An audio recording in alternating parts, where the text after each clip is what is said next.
Okay, good evening. I'm gonna try to do exactly what you do. I'm gonna try to have flow, conversational consciousness. It's pretty much free form expression. Um, I'm simply doing it by this method because this is the only one that I presently have, at least the one that I think would allow me to um, actively record such video, I guess, in its own way. Um, that's sort of what I wanted to talk about, I guess. Just the random flow of life of itself. But it's not just that. I'm trying to also say that it's a conversation, like you said, between two people. Um, Precisely. Like I would like for it to be a civil conversation. And that sort of involves the understanding, the mutual understanding of of what you're talking about. But it's not just that, it's the actual construction of the conversation itself. So just because I happen to study that methodically doesn't necessarily mean I think anything. But you're right. You're absolutely right when you say that you'd like to have the ability to, so we can both have the control over the conversation. It's not just myself. Um, and it might seem presumptuous for me to say that I have control over the conversation, but I don't think so, because the nature of being able to speak in the moment. That's pretty much what I'm doing right now. This happens to also be a live recording. At the time when you're seeing this, though, whenever you do, uh, I recognize that moment, and I'm saying hello to you then. Um, I guess it just so happens that there are people who happen to witness this. So it's sort of, in my opinion, this is something that I also wanted to discuss. I'm very free flowing and free form in how I want to just present my capabilities, not just to you, but to anybody I ever meet. Um, it just so happens that you were very liberating in allowing, and not just allowing, but understanding this method of conversation. I had only witnessed this once before, with a particular person, and I was like, man, that's it's crazy how that's how real conversation is. That's how real consciousness is. It's the real understanding and mutual respect of masculine and feminine. How we're both like the same people, the same souls, with just you know different bodily compositions, and these compositions also affect our desires and our drives. But that's a conversation for another time. If you'd ever like to hear that, definitely I can go down that avenue. And that's sort of what I'm saying, that there's how some people would think that ADHD is like a problem, like that's what you do, but I don't think that's bad. Um, Sorry, I'm trying to catch my breath too because it's a little bit warm in here, and like you said, it's very important for one to be comfortable. And that's something I want to say, is that you converse along the infinite. You're very, very regular in your form, but not just regular in repeating patterns. A lot of people have repeating patterns in their consciousness. Like, oh, I can't say names, but there's a coworker at work, and I'm just trying to say that he has like these, they're not puppy dog eyes. They're like he's a stand user, but he's an emotional stand user. I would say he's closest to Piggyback, that attacked Mr. Rohan in season 3 of JoJo's Bizarre Adventure. What I mean by that is that Piggyback is sort of like a pathetic person, or at least a pathetic. It's some kind of, because season 3 is all about social stands. So these are manipulations and manifestations of problems that you will experience in your own life. I really like that about season 3 about JoJo's Bizarre Adventure, that it's very social. It changes the dynamic from stand users being physical manifestations of problems, like what would you do if a guy with a gun was attacking you? Haul horse, a criminal with the capabilities to haul ass out of the scene. And criminals and any sort of villains that have like repetitious criminal like behavior in opera are typically like cast aside as random, but not necessarily. Like they do have a form, and that's why Hall Horse definitely fits that form. But that's just other stuff. Um, what was I trying to specifically say? Just oh yeah, ADHD, the mind. That's what I'm trying to say. That when your mind branches, it's okay for it to branch because you're simply going down a different avenue, but it's continuous. You don't just loop and repeat. My coworker, and I can't say his name because I don't want to say people's names, but he's like a boomer, but he's a thing. Everyone acknowledges that he's a stand user, but they do it in a weird way. Everyone like socially has awareness that like I can't say his name. I'll call him D. Okay, so D, um, he likes to talk, but he uses his stand, his weird small puppy dog eyes, his fragileness, his fragility. He's like, "How are you doing today?" I'm like, "Oh God," and then he just talks to you. He just freaking talks to you about his life. He's like, "So today, this weekend, I was part of the survival rescue radio team or something for like the local community center, or like just doing that as community service or something like that." So I'm just like, he's a stand user, and my manager, my supervisor, hates him. And that's sort of why in my opinion, I think he got swapped to a different team.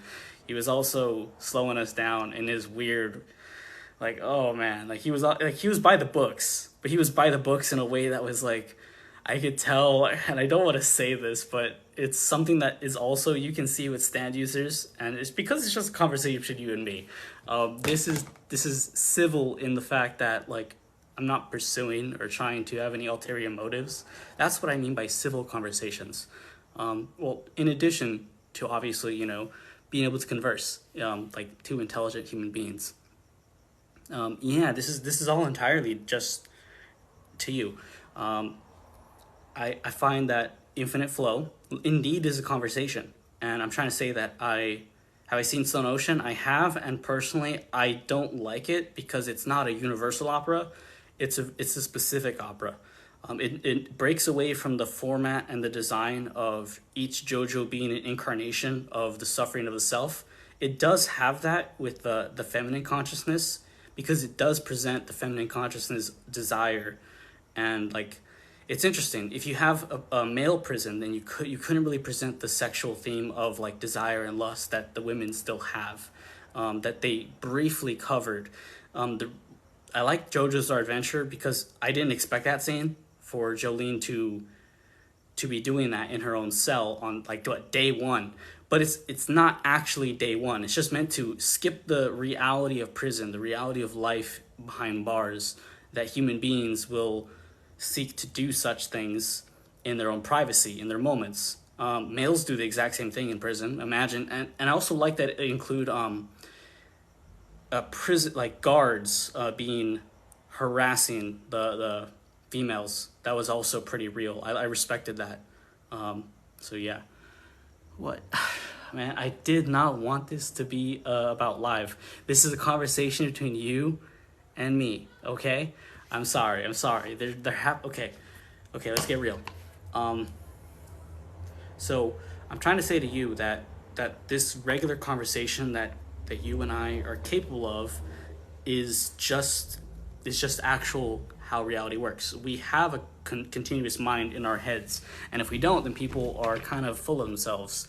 And if not, they're, oh man, that's the weird thing. Like, what are they doing? Like, they're not really living in the moment because the people that live in the moment are still ignorant as heck. We know this from pilots, like, I mean, civilian pilots, like, general aviation pilots.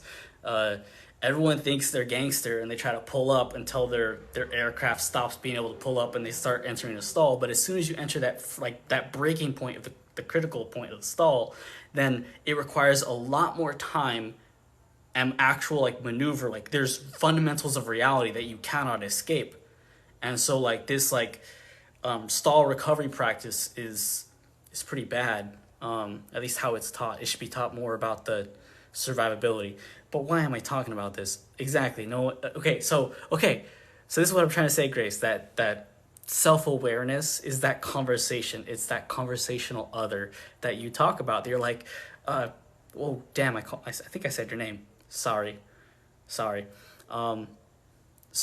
it's like, shut up. No, you and like it's that conversation that you jokingly said, and you mentioned, and I'm not gonna acknowledge. Okay, so that's what it is. That's what it is. Um, I want to keep talking about that, and it's because my mind goes in many different directions. Because I want you. Well, you already know. Because we talked about how it's like pathways, and I literally see it as like this is a park, but like it's a beautiful park, a scenic park, but that you can go on a walk on. However, this is a park where you can like it's like a four-dimensional like infinite park. It's a park of heaven. You can spawn anything and do anything that you want. So in this park that I go on walks in my mental constructions of my head, you can like branch out like any crosswalk. There's like 8 different crosswalks, and these are like the avenues of directions of thought, of expression, of consciousness. And I basically do these formulations like, and it's what I'm trying to say, that the realities that you think you witness in astrology are true, but they're only true within the parameters of particle physics, of information physics.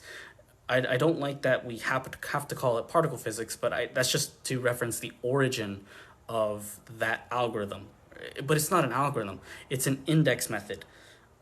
It's literally how you grab an object from space, from anywhere in the universe, and you index it. How do I index this water bottle in our universe? Well, I can index it according to distance to my lamp, to me. You can see that, oh, where is this water bottle in reference to me and the lamp? It's directly in front of me to the angle, the normal, towards the lamp. How can we say exactly that's the case if we don't know what the angle is? Because we are doing this in coordinates r. And coordinates r is spherical coordinates. And as you may be aware of, okay, sorry, let me kind of move this, because I want to hold in my right hand, not just my left. Being confident and being able to keep the conversation going is what your mind does. But I find it fascinating how your mind just ends. What's this room about? Sorry. I'm just trying to have a conversation with you. I'm not trying to. Other people happen to be here because this is once the method of recording, but they're not the focus. I'm just trying to go directly through time, only for you. That's literally what this means, to have a conversation. That's like the caveat that people aren't aware of. Like when you mean like, I guess in friendships compared to relationships, it's a little bit different. It can be. It really can be. And I do get what you mean by, needing to have your own time. Okay, I can't acknowledge anything. So I want to do acknowledge that part of mental consciousness and mental construction is this duality of being able to view the situation as what it is, as well as false intent. False intent just means like constructions of the mind from others, what they think your intent was. What did you mean by that? What did that action really encode? And I think it's really fascinating that I'm actually listening to music right now. You can't hear that because I'm recording this with my iPad, and I chose that just so it can get a better color. Hope you're thank you. Hope you have a good night too. Okay. I don't want to disrespect your time. And that's sort of another thing that I'm trying to say, that being able to to track the CPT symmetry rules of information, of reality, allows you to actually feel the freaking acceleration curves up and down through both emotion, time, consciousness, social consciousness. It's pretty much a superpower at this point. And like you may have learned in your temporary and perhaps small studies of the occult and mysticism, witchcraft is basically this method. However, the funny thing is, witchcraft is what I would say, it's like recorded, it's weird. It's like having to look up 1 + 1 = 2. It's like that. Okay, 2 + 3 = 5. What else equals 5? 1 + 4 = 5. That's what it sort of is. It's a lot of occult things are sayings. They're aphorisms, but they're not truthful. Like aphorism means truthful. but they are aphorisms in like they're sayings, they're phrases that are passed on from generation to generation, and they have concepts. However, these concepts actually linger through history because they happen to be valid.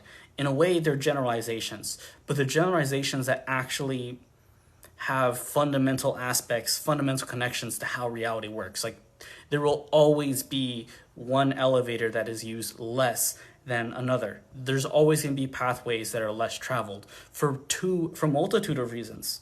One, it could be the gradient potential theory of reality. So I'm gonna get some water real quick.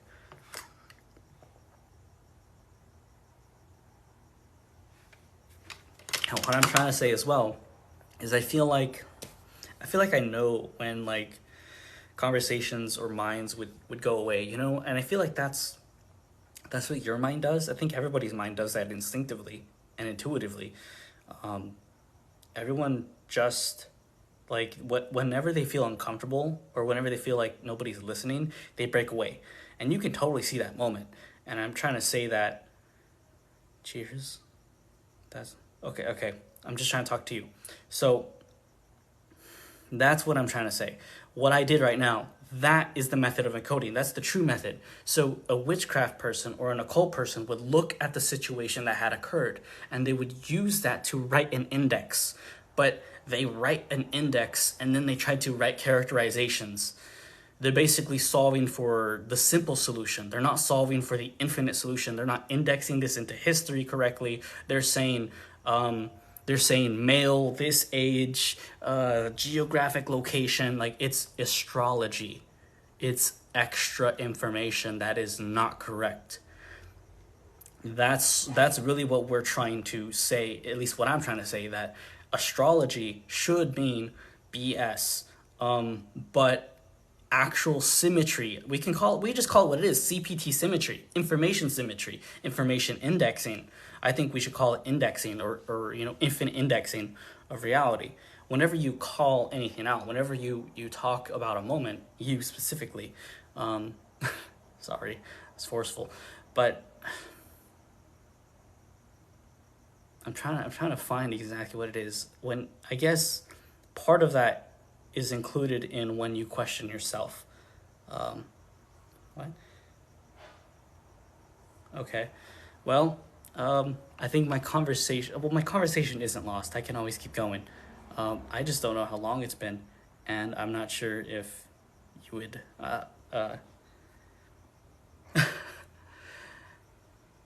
The pauses, in my opinion, I'm just going to give a self-assessment. That's what I wanted to do.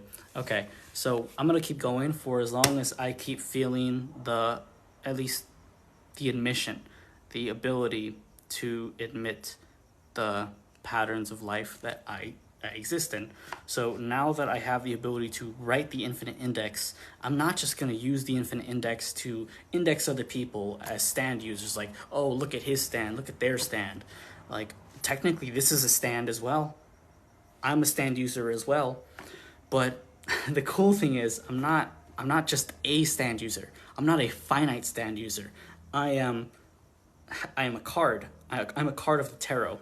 And when you're a card of the tarot, you have the ability to swap and transition between these different emotions. That's what it means to be a main character. That's what it means to be a human being. That's what it means to have some stake in this emotional consciousness that you live in. You have some story, some semblance, some history. This is actually a history path that I'm trying to say. The tarot can reflect these transitions of emotions, of cycles, of behavior. And I do use that. So I cycle through the understanding. I look at what cards you can be given and dealt, and you really do assess it, the commonalities of them. This is part of the truth. I guess that just has to be said. It has never been said before, but it's something that's new. It's not something that's always been part of me. I haven't had this association forever, is what I'm trying to say. For longer than 2 months at most. So about 2 months ago, you eventually come up with the association. You actually understand what these cards mean, like the three of swords. Three of Swords specifically has that inflection of emotional moments, particularly towards past relationships and like love in that sense. So it's like three. It's when it's a three. Okay, I don't want to get too much into because that aspect I have not made this connection ever. This is the first resonance, but I don't like to give people the first resonance because now it requires this dance and but it's also something I'm really good at. I'm really good at indexing the first resonance. I can do it while I am actually speaking conversationally. Speaking conversationally is the maximum limit of information coupling, at least for a new resonant phenomenon, for a new observer. That's the fastest you can write information, presumably in a common social index, common social form. And what I'm trying to say through all this is that why am I saying, why are you saying, why are you telling me all this? That sounds like, okay, what does that mean? That's moment right there, that social moment is not necessarily healthy, in my opinion. And I'm gonna go 4D on you. Um, I don't like when the speaker speaks mysticism, speaks mystery, speaks confusion. If the speaker speaks confusion, then you as the listener are going to be confused. If I'm like, well, it's kind of like, no, I know what I'm talking about. It is the social theory of reality. And I'm writing this, but I'm like, I don't want to just like, I can write it, but it's a conversation. This has to be a conversation. And I want you to know that that's what it is. But then I think about it and I'm like, who is this conversation to? This conversation is to you, it's to everyone I've ever had. It's ultimately, in my opinion, I think it's to my children. That's all I care about, technically. And I say this to you, and you're like, why are you telling me this? Now I'm confused. Well, or it's weird. So what I'm trying to say is that it could be. It could be if you broke off the moment, which you could have. If you're like, wait, what is this? If you break the moment, you break the empathy. You're like, I got other stuff to do. What is this? It's a buildup. You're right. It is a buildup. But this is that necessity. This by necessity, by the laws of physics, it had to be said for the next moment to come. There are people though that do converse about randomness, and I'm trying to say that I don't. And I believe you recognize that. I believe you do. And the thing that's weird about it is like I know what it is. You're like, wow, how did you do that? It's literally fill in each moment in time with data to encode the moment with depth sufficient beyond time. What does that mean? That basically means to encode a conversation that you can think about in your head between the small gaps of conversation. The fluidness, the mood, and as you release the conversation, it's basically inviting the other person to now speak. But the whole reason I paused in all reality is because, as I said earlier, I'm listening to music, and I want to give you a musical flow. I apologize. I'll share what I was listening to. It's a really good song. I think you should listen to it. It's called "The Weight Is Gone" by Albin Lee Meldau, Meldau. Interesting, quite an interesting name. All right, Empire Ants. Such a good song. I really love that song, and that's actually another thing that I wanted to talk about. So I'm glad you're here, if you are, at this point, and notice that. In my honest assessment of human behavior, it really can be broken down into the playfulness of adult form, adult consciousness, adult social consciousness, social norms, basically accepted social norms of society for your character, for your moment, for your role. But what is your role? Your role could be young adult, elder, it could be father, it could be son, it could be child. But what is your role? Well, your role is defined by how you look, by how you speak, by how people know you to be, by what your career is. Who is this guy speaking? He is but a janitor, or but a nobody. It really sucks, and in my opinion, that I've seen souls with really, interesting consciousness on TikTok, and they really exist and they think, but no one cares about what they think. Like, they're close to the answers for life. That's what I'm trying to say. In their own random walk, in their own assessment of life, where they're neither good nor bad. These people are, like, they're finding the answer on their own. These are regular people, but they're people. I don't know what their lives are. I don't know what they're bound by. I don't know what their morals are. I don't know what they care about. I don't know. Like, they don't know about, Marcus Aurelius. Like, you get me? They're middle consciousnesses. They're between the bounds of extreme social thought, like us, as well as just pleasure goers. Like, but they're neither sinners and they're neither, like, hedonists. So what are these consciousnesses in between? They can be categorized. Every consciousness can be categorized by not just the tarot, but by additional rules that you can eventually encounter, such as the like I said, the masculine. So there's multiple forms, and this is what's so beautiful about it. You eventually discover that these groups of chunks of information, they actually follow interesting patterns of symmetry, of charge. And I'll give one example. I would say the sorry, I don't want to cuss. As you are with people in your life, there's one coworker as well, second shift. He stutters, but I don't think maybe he's aware of it. And I feel so confused. Like, these people are interesting. They're not wrong. There's nothing wrong with them. They're genuine human beings. And I'm like, man, this Empire of Ants, like, this is the song that I hear. I'm like, dude, what are we freaking doing, dude? Like, you don't realize how the whole world is just supporting pilots? Like, that's pretty much what we're doing in terms of war, in terms of, like, all this technology. That's what the physicists are for. That's what everybody is for, just to make sure that the pilots' lives are safe, that everything is maneuver and mission capable, our engineering is sound, and that we can still dominate the skies, because sky superiority means missiles, and missiles means you can take out any infantry or armored position from a very safe vantage point. And the advantage of the stealth coding is in our technology is that they are untrackable by regular means. And I just witnessed an interest. I was like, man, that means that you actually have to get on someone's 6. And I just saw another video explain why, even if you can get on someone's 6 nowadays, like, all they have to do is just fly with their wingman, which is what they know how to do. So their wingman has these planned maneuvers that they're like, all right, we're gonna do this, and it's gonna bait him out, and you're gonna be able to get a lock on him super easy, or just gun them. Like, we have that capability now where it's, like, super safe. In terms of, like, enemy tracking, they can only track your heat signature pretty much.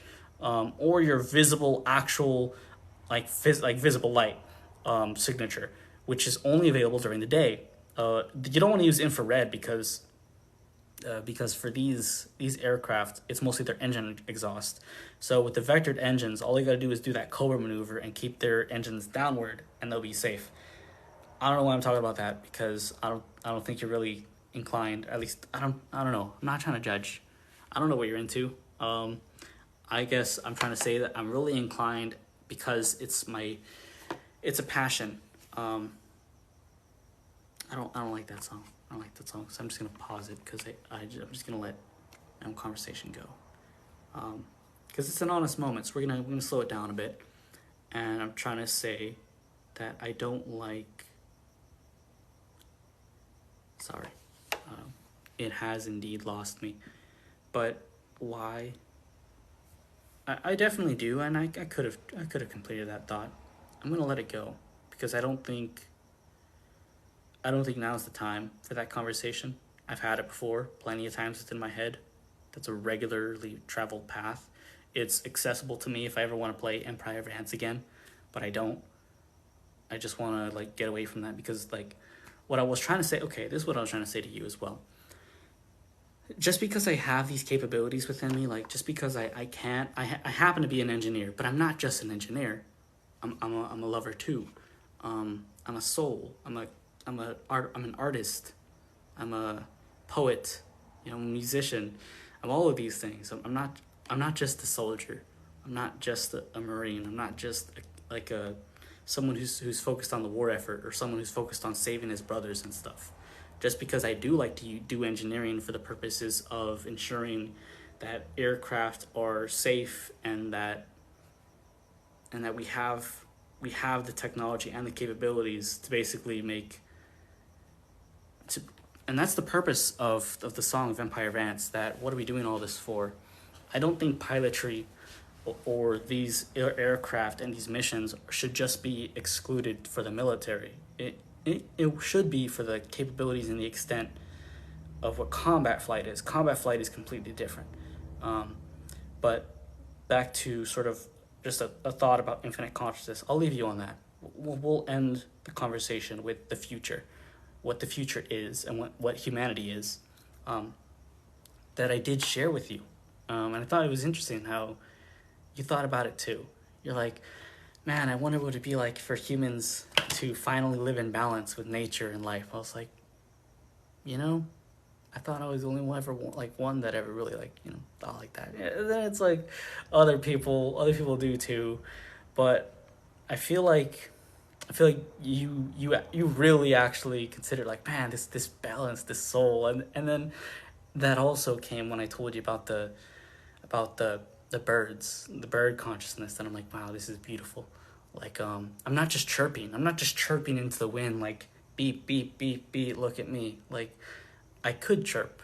I could be a mockingbird. I could be a peacock. But I'm not. I'm not just a blind peacock. Um, I'm just. I'm like, hey, hello, look at me. Hey, hello, and now it's like, what do we do? We're alive. Like, okay, um, like we can meet each other eye to eye. I can do whatever you want. You get me. You know, we don't have to be so explicit. And that was also what I was trying to say by civil conversation, that it's like, okay, I can say whatever. I can say whatever you would like, if you would like to question my mind.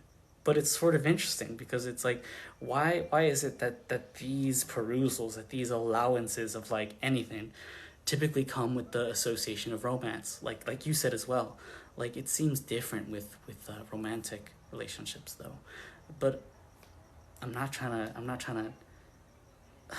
to force consciousness or anything that is or isn't. I know what life is, and I know life is fluid and infinite, and I just want to show you what I learned about the infinite. And part of the infinite is basically that you can use the experience that you have gained just from conversation alone. That's why I think a lot of people are underestimating conversation in the ability to select a proper mate, in the ability to select. It's not about mate. Like you know, when you say that word, like, okay, I want to drop something that's real, some truth. In my previous relationship, mate wasn't a bad word. It was cute. It's like, you know, two animals, they're mate, you know, birds, but it wasn't birds for us. It's hedgehogs, just because they were cute. Um, why am I telling you that? Why was I just talking about romance before? What is this? What the heck are you? What are you doing this? No, civil conversations. I'm just trying to tell you about everything, anything. Um, my life, consciousness. But when we get confused, when we get startled, when we get scared, it's like you said. Yeah, I'm not. But it's just like, it's sort of that lull in the conversation, maybe the end, where it's like, where do I take the direction? I know where I guess I'd like. Let's just go back there. Okay. Um, but I'm also getting lost. I'm also getting lost as well. But I'm not lost. And that's the thing. That's the thing. Like, there's an emotion in me, but I feel like I'm not taking the time right now to really feel it. Um, Perhaps that's when conversations die. I think they do, normally. Okay, okay. That's what I want. Okay, so we're actually by allowing my emotions to ruminate, by allowing my expression to flow. Because I took your advice. I took your advice of your existence and your embodied being. I'm like, man, how can I? Well, the thing is, the thing is so fascinating is like, why are these questions even a thing? Because as soon as you ask, like, oh, boom, solution. I know the solution. It's like, apply it. But it's like, how do I explain that I know the solution? Does it matter? Do I have to explain it, or do I just live it? If you live it, then it's like, then why did you ask the question before if you know the answer? Like, because we arrive to a state that you then assess. You're always assessing the states that you're in, and your emotion, your actual path through time, your history path. That's what I'm trying to say as well. And all this is the tarot, technically. I allow myself. You have to allow yourself to be the fool, because only a true fool would think that a magician is a fool. It's like, oh, he looks wacky in his hat, man. That guy's a weird man. Oh man, look at this weird magician. But they don't know he's sorry. Look at this weird fool, but they don't realize that he's actually the magician, and he's infinite AF, you know?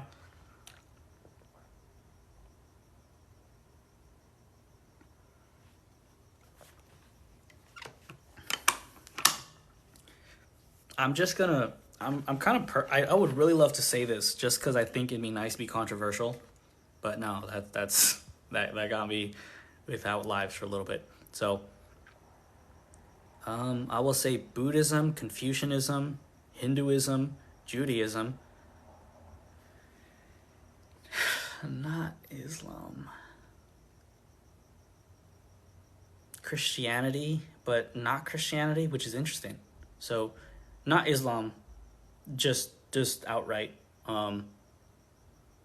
There's more whack than there is, like, sorry, a lot of violence. But, it's also in the Bible, but it's like, well, why you calling that? It's because one was inspired kind of by warfare. So if you really want to go down that route, like if we want to use the same gift of infinite introspection, if you apply it to that, you don't get good results, in my opinion. You do get good results with the other ones. That's why I'm like, well, the thing is, there's always evil, but it's funny how some evil is there. It's weird. Christianity really is like a religion of love, but it's not love in like love your brothers. It's like love is in like control someone and like very sexual. Latter-day Saints happens to be people that actually embody the truth. Judaism, I would say, is the religion that is closest to historical origins of actually practicing infinity throughout an entire culture. They have preserved the huge structure path of culture and society. They have retained that within their religion. They know what a rabbi is supposed to be. Like, I'll just explain that a little bit. So they know that a rabbi is supposed to be a human being that understands the dictates of God, how to live a balanced life in this world. So rabbis are also people who can ordain acts and events as kosher, basically fit for consumption, fit for use for life. It really is this shared culture, because there's an interesting thing, if you ever learn about Judaism, is that there is so much infighting of like information of like, well, that's not actual, and like you don't really understand how it's actually, like what it actually means, and like, dude, your entire culture is the study of gatekeeping. That, I'll just leave it there. That literally is what you guys do. The study. I'm not even saying you guys are living. No, that's literally what your entire structure that you have right now is, the study of deception. It's not the art of brotherhood. It's not the art of life. The art of life, if you want to know what it looks like the Latter Day Saint people. They actually are the closest to figure. They do, or they're practicing. They understand, but they don't have it into the cultural structure that you guys have. You guys have the cultural structure, but your blindness is completely different. You guys all think you're the one. You guys all think you're like I am the embodiment of infinite, of Jehovah, of life. But like, why only you? Why only your people? Why not humanity? Well, there are those with infinity and those without infinity. There are the finite and the infinite. We happen to be the choice of the infinite. We happen to be the infinite people. By definition of being first, you can then, and due to scarcity of resources, we can only ever give one, group of people or nation true freedom and heaven on earth. Now, doesn't that make sense? By rules of the infinite, am I right? And then they're basically trying to say like that's literally what they're trying to say. That by rules of the infinite, I'm sorry that life sucks for you, but and I can't say the rest. It is what it is. TM. I'll say that. Well, good evening. I think that was a good conversation. That was entirely just yeah. Have a good evening, and I'm glad to speak to you. Um, this was just me speaking. I'll make an exact response, but I don't know. That really was my response to that one video that I think you'll know. Am I a bad person? No, absolutely not. You are a amazing person. So, all right, bye. I'll probably make another one after this, but address a different video. We're gonna do discernment in a different way. Okay,